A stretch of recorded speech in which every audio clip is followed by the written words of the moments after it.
Olá, pessoal. Vamos para mais uma aula de engenharia de software. Hoje nós vamos falar de diagrama de fluxo de dados, DFD, ok? Isso faz parte do pacote da matéria de modelagem, tá? Então, o diagrama de fluxo de dados é um diagrama que foi bastante utilizado enquanto análise estruturada, né? Nós vimos aí os dois tipos de paradigmas que eu abordei na aula passada. Então, nós temos o paradigma orientado a objeto, o paradigma estruturado. DFD, embora em alguns projetos ainda se usa DFD, mas ele é muito visto em, em livros, em projetos mais antigos, né, devido à sua utilização pautada aí pelo DFD, pautada aí pela análise estruturada, ok?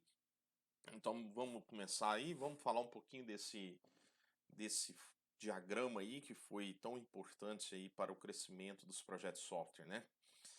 O diagrama de fluxo de dados, ó, o próprio nome já fala, diagrama de fluxo de dados. Então, o que que ele descreve? O fluxo das informações e essas transformações que ela vai passando a partir do momento que aplica-se o processo, tá?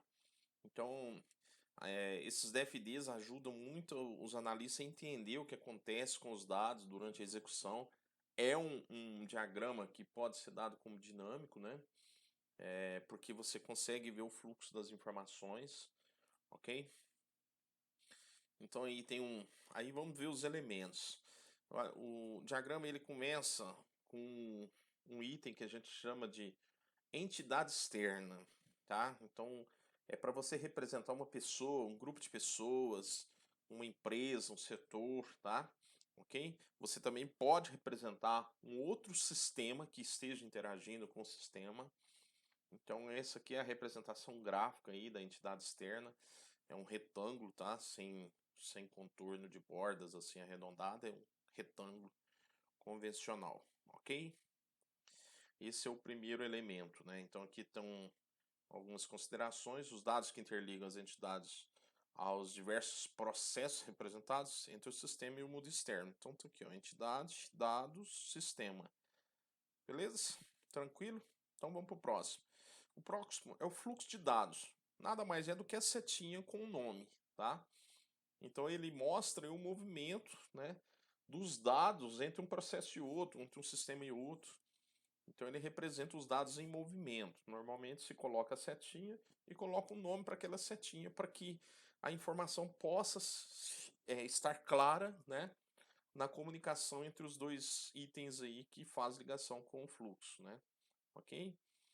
Aqui tem algumas considerações em relação à utilização do fluxo, né? Para não utilizar fluxos dessa forma, atravessando, minimizar, porque de vez em quando é difícil você não ter esse aqui você poderia usar aqui, né? Puxando aqui, então é apenas para manter mais organizado aí, evitar cruzar os fluxos de dados entre os processos, ok?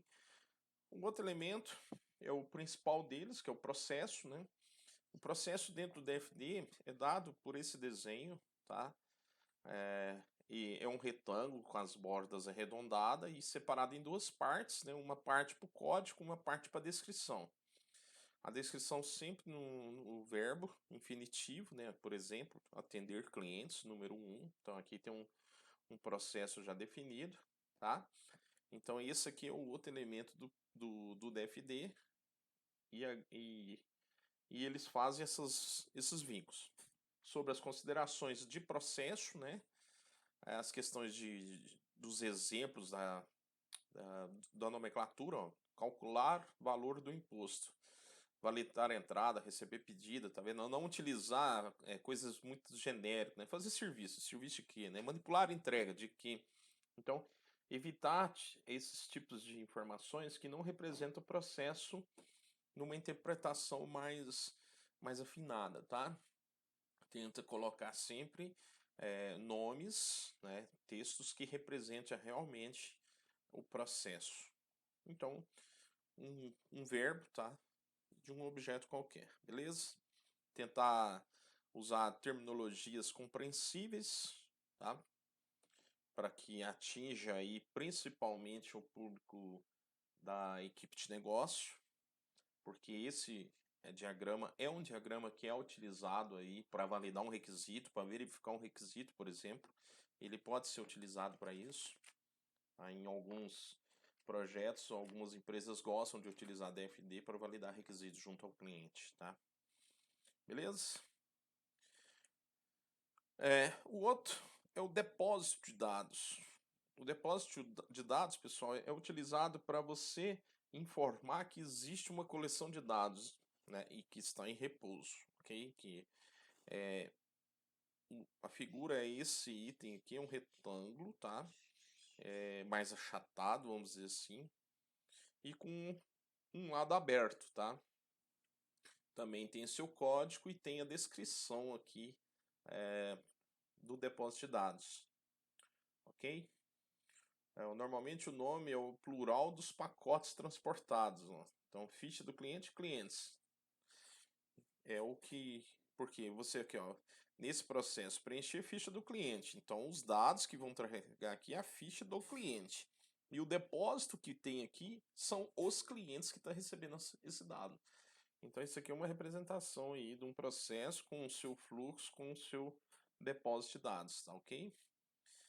Então, algumas considerações. O fluxo que parte de um depósito é interpretado como uma leitura e o que chega é interpretado como escrita.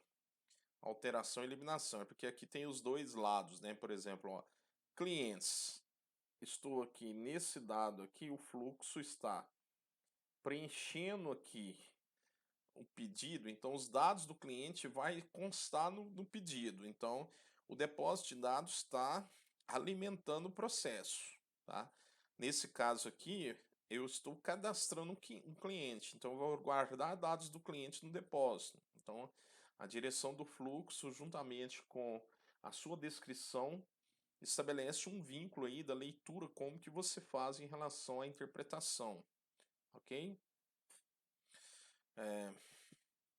Mais uma consideração, né? Você pode ter depósito de dados externos, não é muito convencional, tá? Mas você pode. Bom, é isso aí. É um resumo aí de como que a gente vai poder estar utilizando o fluxo de dados. Como eu disse a vocês, é um diagrama pouco utilizado hoje, tá? Devido aí à questão da UML. Não é um diagrama que faz parte do pacote UML, porque ele surgiu aí na década de 70, né? Eu tinha falado na aula de modelagem com os paradigmas de análise estruturada. O Edward Jordan é o grande escritor idealizador, então ele que promoveu aí o DFD. Então, existe ainda em alguns projetos a utilização de DFD. Por esse motivo, gravei essa aula e nós vamos fazer um exemplo aí com o nosso mini cenário.